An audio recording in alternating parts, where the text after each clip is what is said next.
नमस्कार दोस्तों, कैसे हैं आप लोग। स्वागत है आपका इस यूट्यूब चैनल पर। दोस्तों आज हम लोग पढ़ने वाले हैं भाग 5 के अंतर्गत सुप्रीम कोर्ट। देखिए भाग 5 बहुत ही लंबा होता है तो काफ़ी समय लगता है पढ़ाने में अगर इसको डिटेल में पढ़ते हैं तो, ठीक है। वरना तो 2-3 दिन में भाग 5 को समाप्त किया जा सकता है। लेकिन मैंने आपसे वादा किया था कि मैं आपको बहुत ही अच्छे से बहुत ही अच्छे लेवल की पॉलिटी पढ़ाने वाला हूँ, तो उसी हिसाब से उसी क्रम में चल रहे हैं हम लोग। तो आज हम लोग पढ़ने वाले हैं सुप्रीम कोर्ट, उच्च न्यायालय, उच्चतम न्यायालय, ठीक है। सुप्रीम कोर्ट पढ़ेंगे। ये आर्टिकल की अगर बात करते हैं तो आर्टिकल जो है 124 से 147 पढ़ेंगे हम लोग, 124 से 147। देखिए भाग 5 में हम लोगों ने बहुत सी चीज़ें पढ़ी हैं। तो अब आप कहेंगे सर 148 में क्या था, तो भाई देखिए गलत बात है, आप लोगों ने पिछली क्लास नहीं देखी, इसका मतलब तभी आप पूछ रहे हैं। तो 148 में हम लोगों ने कैग पढ़ा है 148 से 151 तक। ये कैग को मैंने पहले पढ़ा दिया क्योंकि क्रम बनाना था, ठीक है, क्योंकि सुप्रीम कोर्ट की क्लासेस लंबी चलने वाली हैं, इसलिए कैग को छोड़ना, मैंने सोचा कैग को आपको पहले पढ़ा दूं, ठीक है। नियंत्रक एवं महालेखा परीक्षक वो मैंने पढ़ा दिया आपको। उच्चतम न्यायालय यानी सुप्रीम कोर्ट, सुप्रीम कोर्ट कहाँ है पता है आपको, दिल्ली में है, ठीक है। आप देखो सुप्रीम कोर्ट के बारे में कुछ इतिहास है, वो ये है कि देखो पहले जो सुप्रीम कोर्ट की स्थापना, सुप्रीम कोर्ट कहते थे, हालांकि सुप्रीम कोर्ट थी नहीं, वो कलकत्ता में सुप्रीम कोर्ट की स्थापना की गई थी। तो 1774, ये एक इतिहास है छोटा सा, देख लो। 1774 में सबसे पहले, जब पूरे भारत में सबसे पहले कहाँ स्थापना की गई थी, तो 1774 की बात है, कलकत्ता में। ये सब मैंने पढ़ाया है पहली वाली या दूसरी वाली क्लास में, जब बिल्कुल शुरू में चले थे, तो वहाँ पे मैंने आपको बहुत अच्छे से समझाया भी था। कलकत्ता में एक सुप्रीम कोर्ट की स्थापना की गई थी। सुप्रीम कोर्ट तो हो ही गया स्थापना, ठीक है। जिसके जज कौन थे, जिसके जो जज थे, जो मुख्य न्यायाधीश थे, वो कौन थे, ये क्वेश्चन आपसे बन जाता है। तो क्वेश्चन आपसे बनेगा तो आप तुरंत कर ले जाएंगे, क्योंकि उनका नाम था लॉर्ड इम्फे, ठीक है। ये कौन थे, ये मुख्य न्यायाधीश थे, मुख्य न्यायाधीश, ठीक है। दूसरी देखो 1773 का जो रेगुलेटिंग एक्ट आया था ना, जो मैंने आपको पढ़ाया है इसी क्लासेस में। जो पॉलिटिक्स क्लासेस चल रही है ना, आप लोग बेसिक से स्टार्ट कर सकते हैं हाई लेवल तक। बहुत सारी क्लासेस हो चुकी हैं, सबकी प्लेलिस्ट बनी हुई है, आप लोग क्रमानुसार देख सकते हैं, अपने नोट्स बनाते चलिएगा, ठीक है।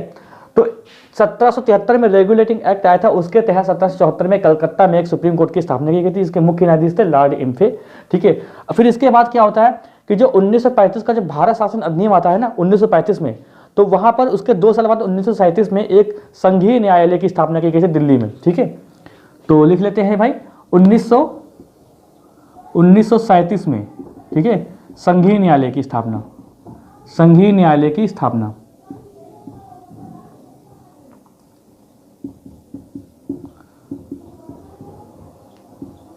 इसके जो मुख्य न्यायाधीश थे वो भी पूछ लेता है, तो उसका नाम क्या है, मोरिस गोयर। ये संघीय न्यायालय के मुख्य न्यायाधीश थे, ठीक है, पहले मुख्य न्यायाधीश।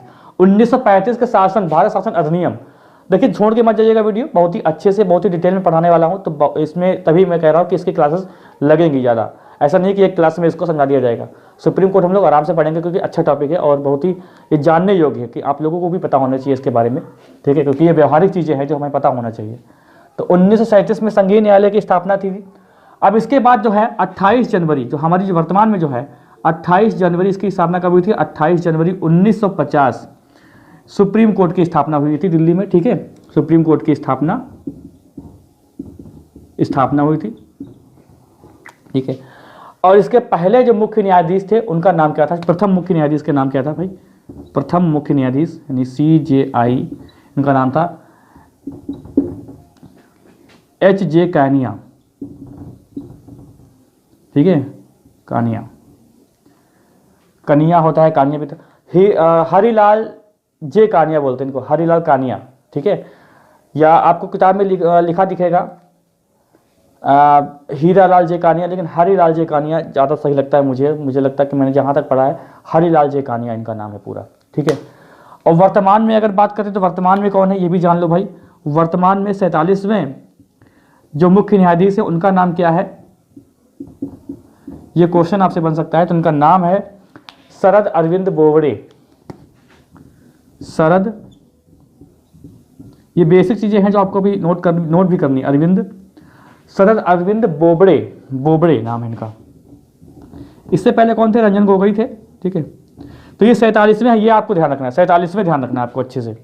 ठीक है, चलो अब देखते हैं हम लोग इनकी जो अब अनुच्छेद 124 में क्या है। अब हम लोग नोट करने वाले पॉइंट देखते हैं जो बहुत ही इंपॉर्टेंट रहेंगे। ये तो एक जीके के तौर पे मैंने बताया कि जनरल नॉलेज है। ठीक है, ऐसा था ना कि जो हीरालाल जे कन्या है ना, हरिलाल जे कन्या, ये संघीय न्यायालय के अंतिम न्यायाधीश थे, मुख्य न्यायाधीश थे, तो इनको ही प्रथम मुख्य न्यायाधीश बना दिया गया था। समझ गए कि नहीं? तो इसलिए हरिलाल जे कन्या जो है प्रथम मुख्य न्यायाधीश है। और 47वें कौन है? शरद अरविंद बोबड़े। ठीक है, इनका जो है 2021 अप्रैल तक शायद इनका कार्यकाल रहेगा, मुझे ठीक से भी याद नहीं है क्योंकि ये इंपॉर्टेंट नहीं होता है। इसको मिटाता हूं मैं। ठीक है, अब देखते हैं हम लोग अनुच्छेद 124। आपसे क्वेश्चन सीधे से ये बनता है कि सुप्रीम कोर्ट का उल्लेख या उच्चतम न्यायालय का उल्लेख किस अनुच्छेद में है, तो आपको लगाना है 124, अनुच्छेद 124, आर्टिकल 124 सुप्रीम कोर्ट का उल्लेख है, इसमें सुप्रीम कोर्ट का उल्लेख है। ठीक है, आर्टिकल 124 में। इसके साथ साथ क्या आपको बताया गया है, इसमें जो है 1+7, एक मुख्य न्यायाधीश और 7 अन्य न्यायाधीश। ठीक है, ये बताया गया है। लेकिन इसमें क्या है, और इसमें साथ साथ ये बताया गया है, 124 की ही बात है, इसमें साथ साथ ये बताया गया कि संसद जो है समय समय पर न्यायाधीशों की संख्या बदल सकती है, ये भी बताया गया है। तो संसद को ये अधिकार है, संसद समय समय पर न्यायाधीशों की संख्या बदल सकती है। चलो गलत लिख गया, कोई बात नहीं, न्यायाधीशों की संख्या बदल सकती है।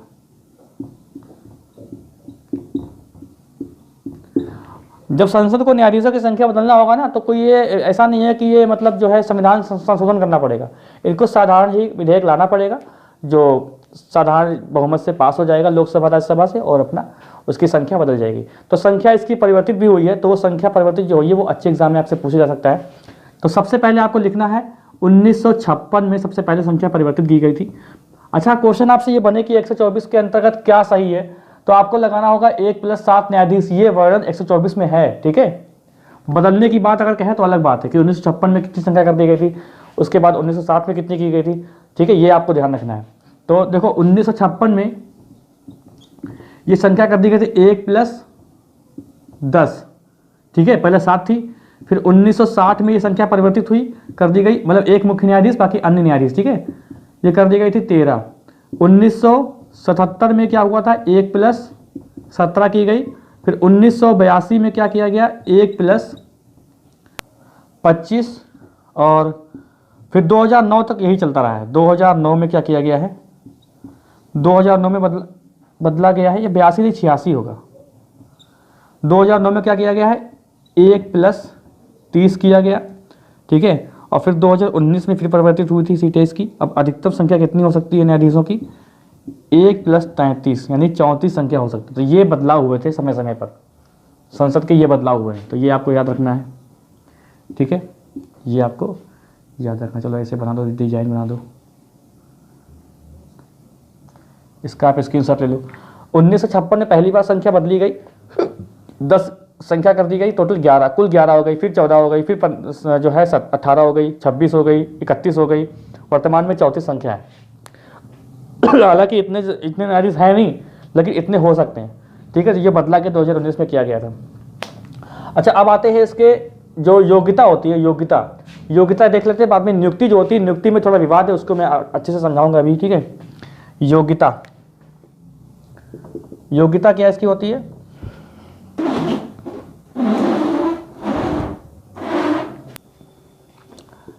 भारत का नागरिक हो, पहली बात तो ये बहुत जरूरी है, भारत का नागरिक हो, भारत का नागरिक हो। ठीक है, भारत का नागरिक होना चाहिए। दूसरी बात यह है कि किसी भी उच्चतम न्यायालय में 5 साल से जज बना हो। ठीक है, 5 साल से जज हो।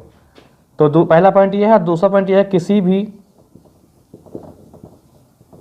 भी उच्च न्यायालय का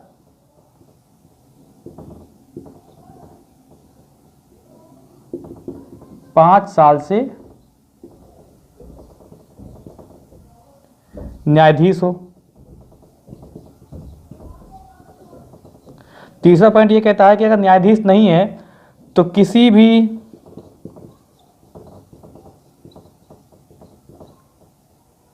उच्च न्यायालय का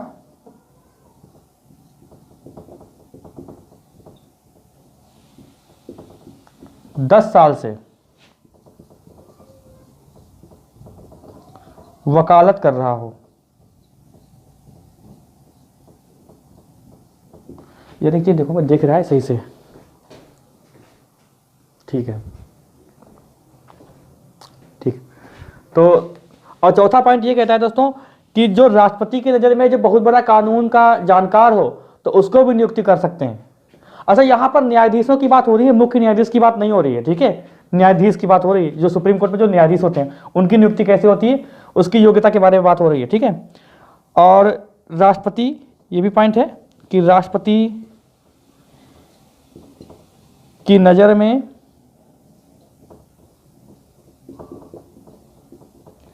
कानून का बड़ा जानकार हो तब भी उसको न्यायाधीश के रूप में नियुक्ति मिल सकती है। अब यहाँ पर कुछ पॉइंट है जो आपको समझाने हैं, वो ये है कि ज़्यादातर जो न्यायाधीश बने हैं वो बने हैं ये वाले, भारत का नागरिक हो ये वाला, ठीक, वो तो अलग बात है। किसी भी उच्च न्यायालय में 5 साल से न्यायाधीश हो, सबसे ज़्यादा बने हैं, सबसे ज़्यादा इससे बने हैं, ठीक है, सबसे ज़्यादा। और किसी भी उच्च न्यायालय में 10 साल से वकालत कर रहा हो, ये लगभग अभी लगभग नहीं, ये 8 न्यायाधीश ऐसे हैं जो मतलब जो है जो न्यायाधीश बने हैं सुप्रीम कोर्ट के, ठीक है, सीधे प्रकार। और राष्ट्रपति की नज़र में जो कानून का बड़ा जानकार हो, इससे अभी तक कोई नहीं बना है, कोई नहीं। इसमें विवाद भी तो हो जाएगा। राष्ट्रपति किसके सलाह पे काम करता है? अपनी सलाह पे तो काम करता नहीं है, वो तो मंत्रिपरिषद की सलाह पे काम करता है। तो मतलब मंत्रिपरिषद बता रही है कि देखो ये कानून का बड़ा जानकार है, इसको न्यायाधीश बना दो, तो इसमें विवाद भी हो सकता है। तो हालांकि ये राष्ट्रपति के पास पावर है, लेकिन अभी तक इससे कोई बना नहीं है। क्वेश्चन आपसे ये बन सकता है कि पहली बात देखो, क्वेश्चन क्या बनेगा कि पहले मुख्य न्यायाधीश कौन थे, ये सब क्वेश्चन बताया गया। पहला क्वेश्चन इसमें यह बन सकता है कि जो कुछ किसी भी उच्च न्यायालय में 10 साल से वकालत कर रहा हो तो उसके अनुसार को सबसे पहले कौन बना है? इनका नाम है सर्वमित्र सिकरी। ये सीधे वकालत से आए हैं, सीधे वकालत, ये प्रथम व्यक्ति हैं, सीधे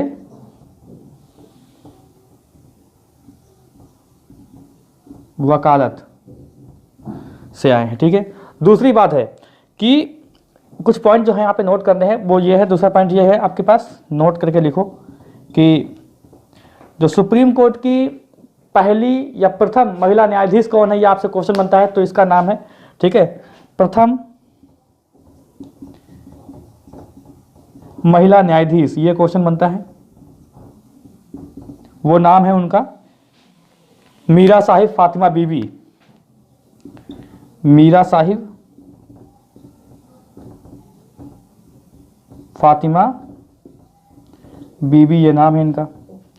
एक बात और है कि अभी तक कोई भी महिला मुख्य न्यायाधीश के पद पर नहीं आई है और ना ही आगे आने वाले समय में संभावना लगती है। क्योंकि देखिए, पहली बात देखो, यहाँ पर मैं बता रहा हूँ न्यायाधीशों की नियुक्ति, मुख्य न्यायाधीश का एक परंपरा चली आ रही है। तो सबसे वरिष्ठ न्यायाधीश होता है ना, उसको मुख्य न्यायाधीश बना देते हैं, ये एक बात है, ठीक है। वो उसका संविधान में कोई वर्णन नहीं है उसके बारे में कि मुख्य न्यायाधीश कैसे बनेगा। तो मुख्य न्यायाधीश बनता है जो सबसे वरिष्ठतम होता है न्यायाधीश, उसी को मुख्य न्यायाधीश के रूप में जो है नियुक्ति मिल जाती है। तो अभी तक महिला को ऐसी रेस में है नहीं जिनको मुख्य न्यायाधीश बनने की जो है सौभाग्य या प्राप्त हो, ठीक है, किस्मत हो। तो अभी तक ऐसे महिला नहीं है, लेकिन हाँ, प्रथम अभी वर्तमान समय में जो है, वर्तमान समय में क्या है, वर्तमान में क्या है कि अभी तक 3 महिला थी जो अभी जज थी न्यायाधीश, लेकिन एक रिटायर हो गई हैं। तो तीनों के नाम अगर आपसे पूछे, अब तीनों का तो कोई इंपॉर्टेंट रह नहीं गया है क्योंकि बानुमती जो है रिटायर हो गई, तो इसमें वर्तमान में 2 है, ठीक है, यहां पर ही लिख लो, वर्तमान में 2 महिला न्यायाधीश हैं।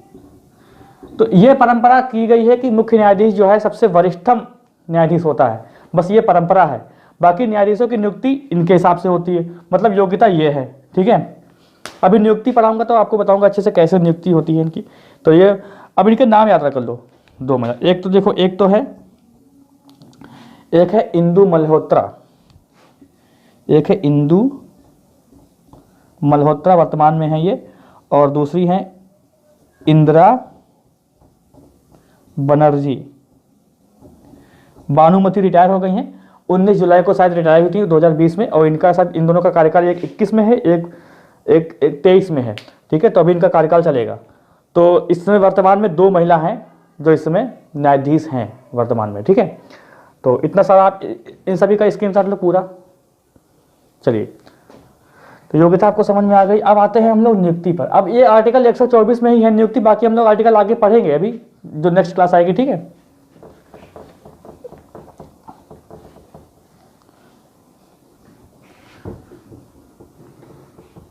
मतलब जो अभी जो मैंने बताया कि जो सुप्रीम कोर्ट के जो जज बनते हैं, तो किसी हाई कोर्ट के अगर 10 साल से वकालत कर रहे हों उसमें, तो उनको भी नियुक्ति मिलती है, लेकिन ऐसे बहुत ही कम न्यायाधीश हैं जिनको ऐसे नियुक्ति मिलती है।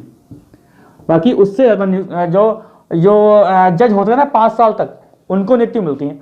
देखो एक बात बताओ, 47 हो चुके हैं, जबकि 70 साल गुजर चुके हैं, और अभी तक 70 साल में 47 बन चुके हैं, 47। अच्छा, इसके कार्यकाल की बात देखो, कार्यकाल ये नोट कर लो, कार्यकाल इसका होता है 65 वर्ष, 65 वर्ष होता है, 65 वर्ष पे रिटायर हो जाते हैं, ठीक है।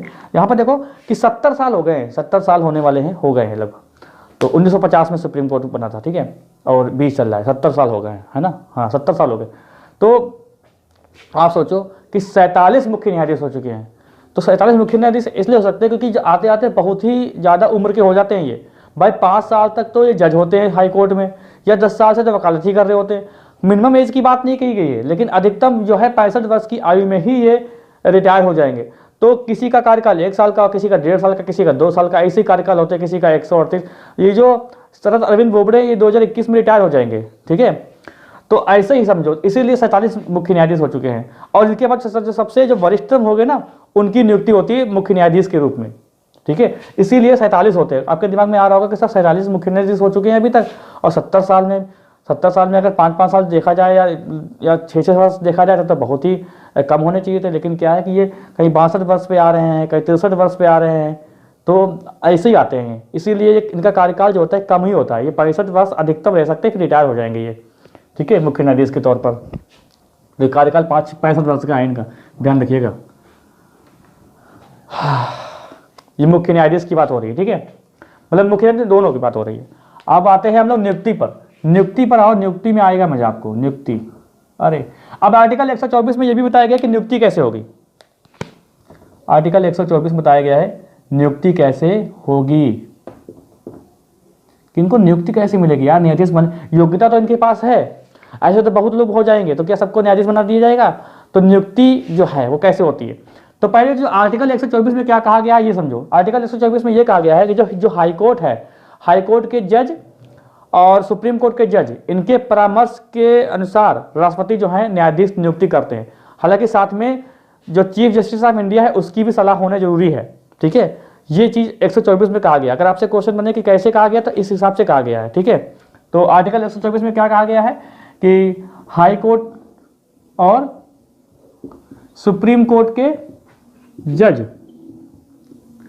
परामर्श देंगे जजों की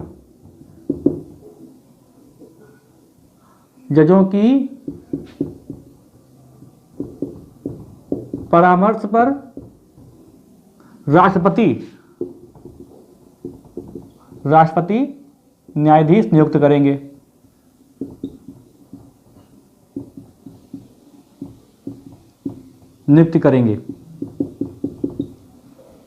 ठीक है। और साथ में वो भी होंगे ना, चीफ जस्टिस ऑफ इंडिया, ये भी होंगे, और जो हाईकोर्ट के जो मुख्य न्यायाधीश है ना वो भी होंगे, ठीक है। तो इनके हिसाब से नियुक्ति मिलेगी। अब यहां पर हो गया गड़बड़, ये जो परामर्श लिखा है ना, परामर्श का जो अर्थ निकाल लिया गया उल्टा। अब परामर्श जहां जहां पर भी राष्ट्रपति के आगे लगेगा परामर्श, वहां पर मंत्रिपरिषद का नाम जरूर आएगा। अगर जब भी परामर्श की बात आएगी ना, परामर्श के हिसाब से परामर्श पर वहां पर मंत्रिपरिषद का नाम जरूर आएगा। तो यहाँ पर परामर्श का अर्थ निकाल लिया गया गलत। तो 1950 से 1993 तक मंत्रिपरिषद की सलाह पर ही न्यायाधीशों की नियुक्ति हो रही थी। ठीक है, ये पॉइंट देखो। नंबर 2 कि 1950 से 1993 तक मंत्रिपरिषद की ही सलाह पर नियुक्ति हो रही थी, सलाह पर नियुक्ति हो रही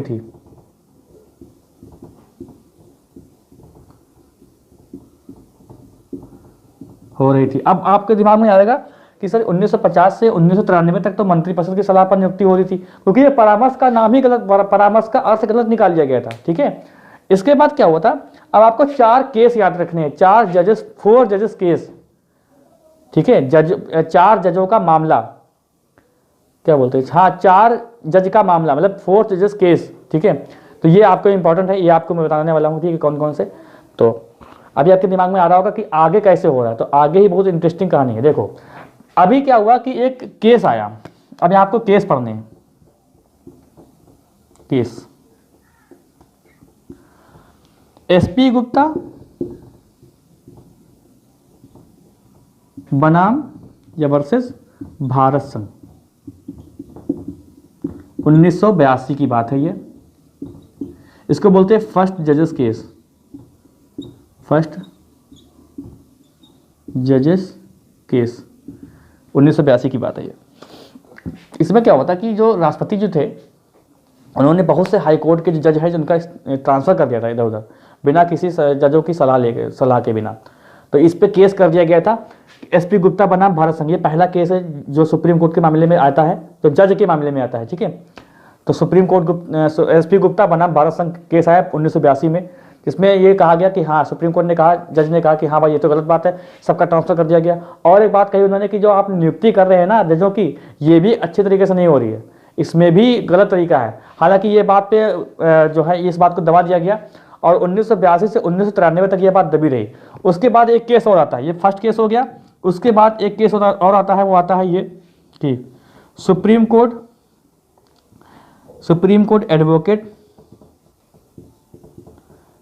एडवोकेट्स ऑन रिकॉर्ड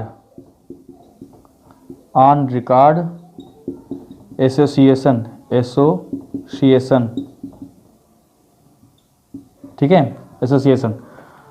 तो supreme court advocates on records, ये एक मतलब यूनियन है, और बनाम भारत संघ, ये केस आया था 1993 में, भारत संघ, ये आपको याद रखना है केस। ठीक है, बनाम भारत संघ। तो मतलब ये जज ये क्यों जज ऐसे हो रहे हैं, क्योंकि ये मतलब क्या है कि एडवोकेट ही मतलब जो सुप्रीम कोर्ट के ही लोग हैं, मतलब जो केस कर रहे हैं भारत संघ पर, इसलिए अलग केस है। तो ये सेकंड जज केस है, ये सेकंड जज केस आता है। दूसरा जज मामला, इसकी ये सन है 1993 में।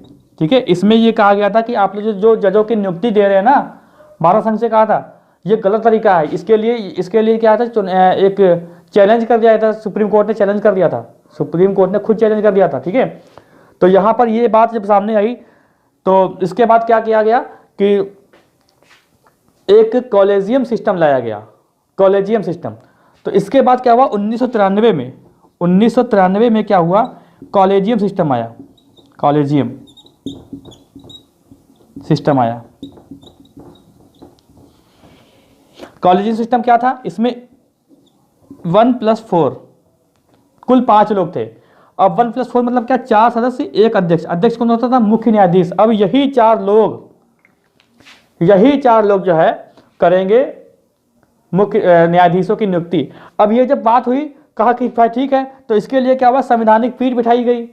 जब ये संवैधानिक पीठ बिठाई गई, तो उसके बाद क्या किया गया कि संविधान जो संवैधानिक पीठ होती है ना, वो हमेशा विषम संख्या में होती है।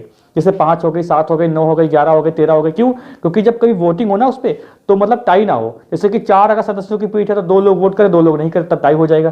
तो 5 या 7 या ऐसे होती है, तो कम से कम 5 सदस्यों की पीठ होती है। तो ये बात लागू कर दी गई। अब 1993 से 1998 तक ये बात चलती रही। ठीक है, उसके बाद क्या हुआ कि 1998 में जब के आर नारायण आए राष्ट्रपति बनकर, तो उन्होंने कहा, मतलब के आर नारायण ने राष्ट्रपति मतलब बने थे, तो 1998 में राष्ट्रपति ने सुप्रीम कोर्ट के जज से सुप्रीम कोर्ट से सलाह ली। देखो, राष्ट्रपति जो सलाह लेते हैं वो अनुच्छेद 143 के तहत लेते हैं, मैंने बताया था आपको। तो 143 की पावर का इस्तेमाल करते हुए सुप्रीम कोर्ट से ये सलाह ली, उनसे कहा कि भाई जो आप जो न्यायाधीशों की नियुक्ति कर रहे हैं, तो जब मेरे पास आता है साइन करने के लिए तो मैं कर ही दूंगा, मतलब मेरा अधिकार कुछ है कि नहीं है, मतलब मैं परामर्श के लिए कुछ कर सकता हूँ, मना कर सकता हूँ कि नहीं कर सकता, क्या करूँगा मैं अगर मुझे पसंद नहीं है तो सुप्रीम कोर्ट ने कहा था कि देखिए आप जो है परामर्श के लिए दोबारा लौटा सकते हैं, फिर उसके बाद अगर दोबारा आपके पास अगर जाता है वो प्रस्ताव तो आपको साइन करने पड़ेंगे। ठीक है, तो ये बात वहाँ पर सुप्रीम कोर्ट ने राष्ट्रपति को बताई थी। ठीक है, तो राष्ट्रपति जी है, देखो जो भी बड़ी नियुक्ति होती है ना वो राष्ट्रपति के ही साइन पर ही होती है। तो अगर ये लोग सजेशन भेजेंगे राष्ट्रपति जी के पास 5 लोग, तो तभी के आर नारायण ने पूछा था कि भाई आप लोग भेजते हो तो क्या मुझे साइन ही करना है, खाली बैठा हूँ साइन करने के लिए, या मैं कुछ इसमें सलाह वगैरह दे सकता हूँ या कुछ परामर्श के लिए कुछ भी आपसे कह सकता हूँ। तो उन्होंने कहा था कि आप परामर्श के लिए भेज सकते हैं, लेकिन उसके बाद भी अगर दोबारा आता है आपके पास तब आपके पास कोई पावर नहीं, आपको साइन करनी ही पड़ेगी। ठीक है, ये बताया गया था। तो दोस्तों फिर इसके बाद क्या हुआ कि 2002 में अब देखो अटल बिहारी की सरकार आ गई थी। ठीक है, अटल बिहारी जी की सरकार आ गई थी, तो उन्होंने क्या किया था कि जो क्या नाम था उनका, एम एन वेंकट चलैया जो थे, तो वो उनकी अध्यक्षता में एक संविधान समीक्षा आयोग का गठन किया गया। ठीक है, अटल बिहारी वाजपेयी की सरकार आई, उन्होंने कहा कि भाई देखो ऐसे चलेगा नहीं, आप लोग नियुक्ति कर रहे हो, हम लोगों से कोई मतलब ही नहीं है, हम लोग करने क्या आए हैं यहाँ पर, आप लोग नियुक्ति अपने आप ही कर ले रहे हो, मतलब न्यायाधीश ही नियुक्ति कर रहे हैं। ठीक है, 4 सदस्य, 4 वरिष्ठ न्यायाधीश, 1 मुख्य न्यायाधीश, सुप्रीम कोर्ट की बात हो रही है यहाँ पर। ठीक है, आप लोग ऐसे ही नियुक्ति कर रहे हो, हम लोगों का कोई रोल ही नहीं है। तो इन्होंने कहा कि ऐसा करो, जो वाजपेयी सरकार ने एक सलाह दी कि ऐसा करो कि एक संविधान समीक्षा आयोग का गठन करो। तो उसके अध्यक्ष थे कौन, एम एन वेंकट चलैया। तो एम एन वेंकट चलैया ने क्या किया, 2002 में अपनी रिपोर्ट प्रस्तुत की और कहा कि हाँ भाई ये तरीका गलत। अच्छा, जो एम एन वेंकट चलैया थे वो भी पूर्व मुख्य न्यायाधीश थे। ठीक है, वो भी एक बार कॉलेजियम के सदस्य अध्यक्ष रह चुके थे। तो उन्होंने कहा हाँ ठीक है भाई आपकी बात सही है और ऐसे नियुक्ति नहीं होनी चाहिए, तो ऐसा करते हैं कि एक न्यायिक, मतलब इन्होंने सलाह दी कि एक न्यायिक नियुक्ति आयोग, यानी क्या होगा, JAC। इन्होंने कहा कि JAC, अच्छा यहाँ पे लिख लो कि संविधान समीक्षा आयोग की रिपोर्ट किसने दी थी, एम एन वेंकट चलैया।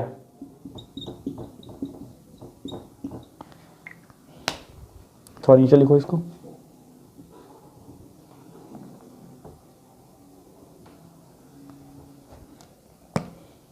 संविधान समीक्षा आयोग बनाया इन्होंने भाई। कब दी, 2002 में बनाई। इसमें एक इन्होंने परामर्श दिया कि एक क्या है, JAC का गठन करो, JAC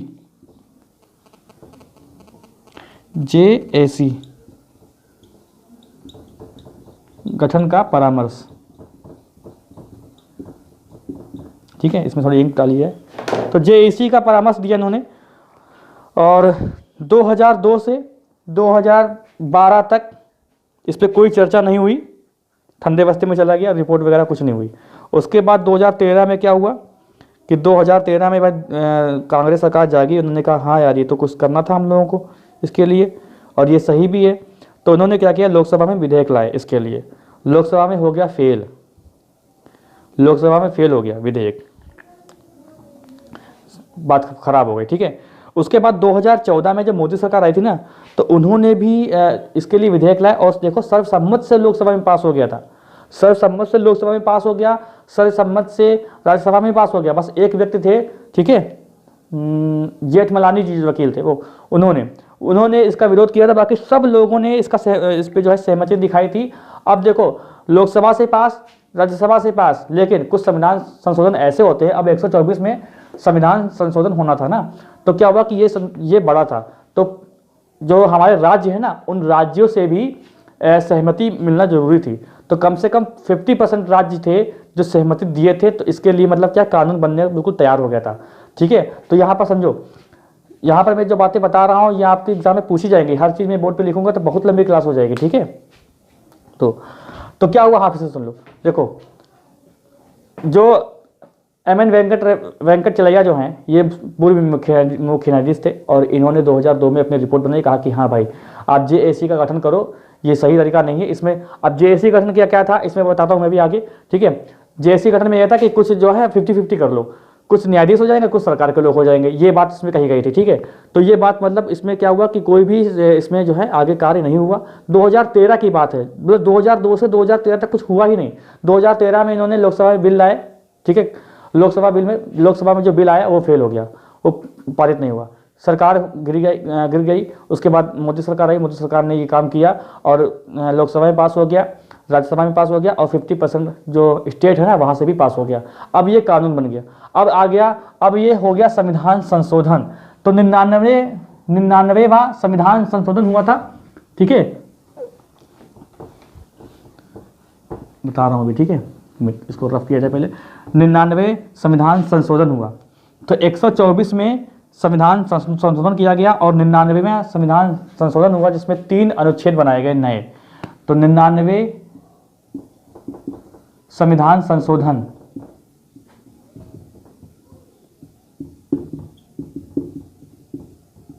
ठीक है, इसमें एक आया था 124A। अब ये कैपिटल में इसका मतलब ही जोड़ा गया था बाद में, पहले नहीं था। ठीक है, और 124B और एक आया 124C, ये 3 आर्टिकल जोड़े गए थे भाई। अब 124 के तहत ये कहा गया कि ऐसा करो, NJAC का गठन किया गया इसमें। ठीक है, NJAC का गठन किया गया, नेशनल जुडिशियल अपॉइंटमेंट कमीशन। ठीक है, मैंने बता दिया, नेशनल राष्ट्रीय न्यायिक नियुक्ति आयोग, नेशनल जुडिशियल अपॉइंटमेंट कमीशन। और इसमें 6 सदस्यों की बात की गई, 6 सदस्य कौन कौन से, देखो, एक तो CJI यानी चीफ जस्टिस ऑफ इंडिया। ठीक है, 2 वरिष्ठ न्यायाधीश,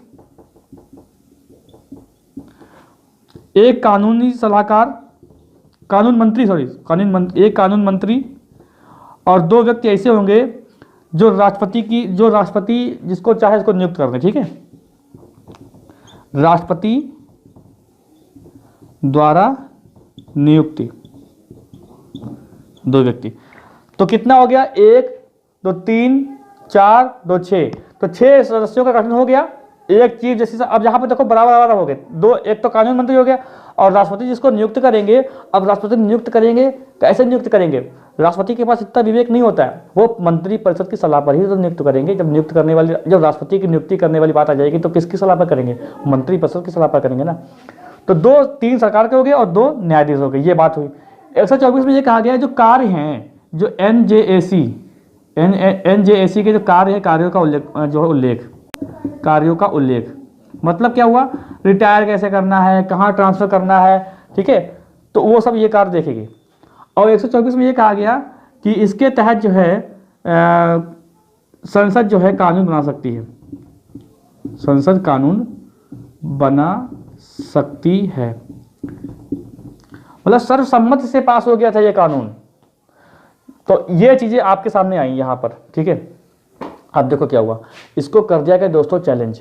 अब चैलेंज कर दिया गया किसके द्वारा, अब आपका देखो, अभी मैंने 3 केस बताए, 3 केस, हाँ, एक मिनट देखो, एक चीज़ रहेगी थी, जैसे जो मैंने बताया था, जो KR नारायण ने जो अपने जो परामर्श लिया था ना, वो 3रा जज केस मामला है, नोट कर लीजिएगा, अभी मैं बता दूंगा। ठीक है, तो चौथा, एक इसके बाद चौथा केस आया था, कौन सा, फिर वही आया था,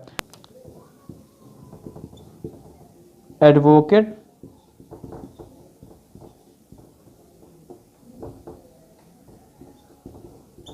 ऑफ रिकॉर्ड,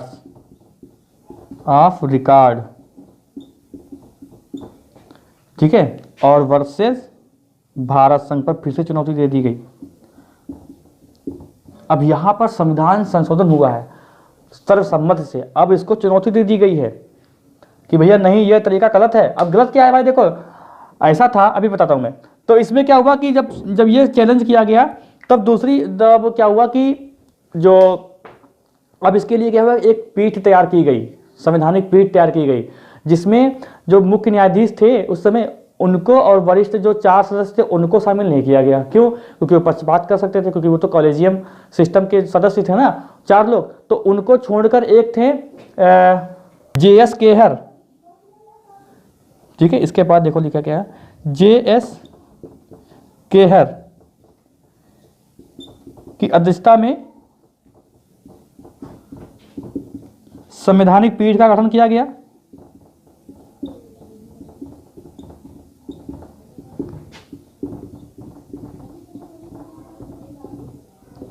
और सरकार की तरफ से जो महान्यायवादी थे वो उसमें मुकुल रोहतगी, ठीक है। तो देखो JS खेहर की अध्यक्षता में संवैधानिक पीठ का गठन किया गया दोस्तों, ठीक है। इसके बाद देखो मैंने बताया कि जो मुख्य न्यायाधीश थे उनको छोड़कर और जो 4 और थे उनको छोड़कर ये पीठ का गठन किया गया था, JS खेहर जो बाद में मुख्य न्यायाधीश बनते भी हैं, ठीक है। तो इनकी अध्यक्षता में ये पीठ बनाई गई। यहाँ पर संविधान संशोधन हो चुका था 99वां, और इसके बाद क्या था, सब कुछ तैयार हो गया था, सब कुछ तैयार हुआ था भाई। ये जो इतना बड़ा जो संविधान संशोधन हुआ था ये काफ़ी मतलब जो है बड़ा एक कदम था, क्योंकि भाई लोकसभा से भी पास होना था 2/3 बहुमत से, राज्यसभा से भी 2/3 बहुमत से पास होना था, उसके बाद 50% राज्यों से भी पास होना था, ठीक है, वहाँ से भी सहमति मिलनी थी। इसके बाद ये पास हुआ। अब ये क्या हुआ कि चैलेंज कर दिया गया सुप्रीम कोर्ट, ठीक है, supreme court advocates of record versus Bharat संघ, JS खेहर की अध्यक्षता में संवैधानिक पीठ का गठन किया गया।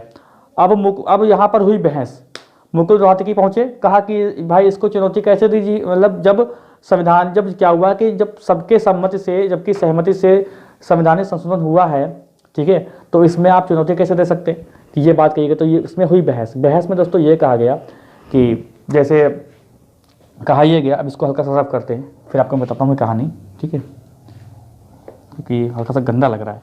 देखो ये कहा गया कि इसको रद्द कर दिया, इस पीठ ने इस संविधान संशोधन को कर दिया रद्द, खत्म कर दिया, कहा कि ये असंवैधानिक करार दे दिया था। मतलब इनकी पीठ ने क्या किया था, असंवैधानिक करार दे दिया गया था। बहस में ये हुई थी बात कि मुकुल रोहतगी ने ये कहा था कि भाई ये असंवैधानिक कैसे हो गया, तो जज ने कहा था कि हम जज हैं तो हमको पता है कि ये है कि नहीं है। मैंने आपको एक क्लास में बताया था कि जितना भी आप पास करा लो, लास्ट में सुप्रीम कोर्ट उस पर फैसला ले सकती है, किसी भी संविधान संशोधन को असंवैधानिक करार वो दे सकती है। उन्होंने तथ्य ये रखा था, जब उन्होंने पूछा मुकुल रोहतगी से कि आप बताइए जज की नियुक्ति कैसे करेंगे, जज की नियुक्ति आप बताइए कैसे करेंगे, तो उन्होंने ये बताया था कि भाई देखिए हम लोग पहले क्या करेंगे, 6 लोग हैं, जो 6 लोग हैं भाई टोटल, ठीक है, और ये 6 लोग क्या करेंगे, इसमें से मान लीजिए 4 लोग भी साइन कर देते हैं तो ये क्या हो जाएगा, पूर्ण बहुमत मिल जाएगी इनको, ठीक है। जो एक क्राइटेरिया होता है, 4 लोग साइन, एक नाम को 4 लोग साइन करके भेज देंगे, 4 लोगों ने साइन कर दिया और एक नाम, इस नाम को प्रस्ताव भेज दिया, राष्ट्रपति जी के पास भेज दिया, ठीक है। अब राष्ट्रपति जी क्या कर सकते हैं, इस पर साइन करेंगे। मान लीजिए कोई व्यक्ति है, जैसे मान लिया ए व्यक्ति है, इसको न्यायाधीश बनाना है, अब इसका नाम यहाँ पे रखा गया और 4 लोगों ने इस पर साइन कर दिया और राष्ट्रपति जी के पास पहुँच गया। मतलब ये समझाया मुकुल रोहतगी, मतलब ऐसे समझाया गया होगा या ऐसे समझाया था, ठीक है। प्रेसिडेंट जी के पास आया, अब ये इस पर साइन कर सकते हैं या अथवा साइन नहीं कर सकते हैं, ये पुनर्विचार के लिए, परामर्श के लिए क्या होता है, पुनर्विचार के लिए यहाँ पर भेज सकते हैं। अब यहाँ पर जब भेजेंगे तो नियम यह था कि अब जब दोबारा भेजेंगे तो इसका मतलब 6 जितने भी लोग हैं सभी के सभी साइन होना चाहिए, तब फिर राष्ट्रपति जी के पास जाएगा तभी बनेगा।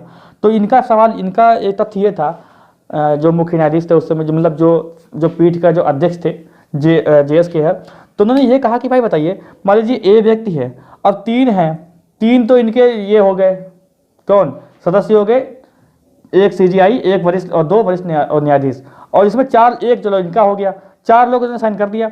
अब इन्होंने क्या हुआ है कि पुनर्विचार के लिए भेजा है, पुनर्विचार के लिए इन्होंने नहीं भेजा पुनर्विचार के लिए भेजा है मंत्रिपरिषद ने। भाई मंत्रिपरिषद ने सलाह दी कि इसको भेजो पुनर्विचार के लिए, हमें ये व्यक्ति नहीं चाहिए। अब कानून मंत्री है, अब देखो इनका एक कानून मंत्री कौन है, मंत्री परिषद का सदस्य है ना वो, और मंत्री परिषद के सदस्य की सलाह, जो मंत्री परिषद होती है उसकी सलाह पर राष्ट्रपति काम करते हैं। तो इन्होंने क्या भेजा, कहा कि हमें ये व्यक्ति नहीं चाहिए। तो इन्होंने जब भेजा और नियम ये बनाया कि 6 सदस्य साइन करेंगे तभी राष्ट्रपति दोबारा पास करेंगे उसको, तो कह रहे थे कि भाई ऐसे तो जो ए व्यक्ति है वो तो रह जाएगा, वो तो कभी न्यायाधीश बन ही नहीं सकता, वो तो, क्योंकि न्यायाधीश बनने की उम्र भी तो कब बहुत ही ज़्यादा हो जाती है, फिर 60, 61, 62 साल पे आदमी न्यायाधीश बनता है। तो यहाँ पर कहा कि नहीं, इसीलिए ये जो है गैर संवैधानिक है, यानी असंवैधानिक करार दे दिया था, इसीलिए कि मतलब आप जो चाहेंगे, क्योंकि कानून मंत्री होगा, 2 आप और नियुक्त करेंगे, ये भी सरकार के ही सदस्य हो सकते हैं या होंगे, ठीक है, तो ये लोग तो कभी साइन ही नहीं करेंगे, तो ये बनेगा ही नहीं, इसलिए कहा कि ये सही नहीं है। तो ये क्या हुआ, असंवैधानिक करार दे दिएगा और ये हो गया खत्म, ठीक है, ये हो गया खत्म। तो आप लोग न्यायाधीश की नियुक्ति समझ गए होंगे अच्छे से। और जो मुख्य न्यायाधीश होता है, ठीक है, उसकी नियुक्ति उसकी एक वरिष्ठतम न्यायाधीश के तौर पे होती है। जो सबसे वरिष्ठ न्यायाधीश होता है उसकी नियुक्ति सुप्रीम कोर्ट के मुख्य न्यायाधीश के तौर पे कर दी जाती है। ये परंपरा है, इसका संवैधानिक मतलब संवैधानिक इसका जो है वो क्या बोलते हैं इसको, संविधान के हिसाब से नहीं है, ये परंपरागत के हिसाब से। बहुत चीज़ें संसद में या बहुत चीज़ें जो भारत में है वो परंपरागत चलती चली आ रही हैं, ठीक है। तो ये आज की पहली क्लास है, अभी खत्म नहीं हुआ, अभी इसके और अंदर जाएंगे हम लोग नेक्स्ट क्लास में। तो यहाँ तक कोई बात अगर आपको समझ में नहीं आई तो आप लोग कमेंट कर सकते हैं। मैंने कोशिश की है कि आपको अच्छे से समझाऊँ। जब आप सामने से रिप्लाई कर रहे होते हैं तब और मज़ा आता है, ठीक है। तो यहाँ तक अगर बात आपको समझ में आई हो तो आप लोग कमेंट करिएगा, और नहीं आई तब भी कमेंट करिएगा। वीडियो को लाइक कीजिएगा। चैनल पर जो लोग नए हैं वो कृपया सब्सक्राइब कर ले, बेल आइकन होता है जिससे आपको वीडियो को नोटिफिकेशन मिलता रहे। तो मिलते हैं हम लोग अगली क्लास में। शेयर करना मत भूलिएगा, ठीक है।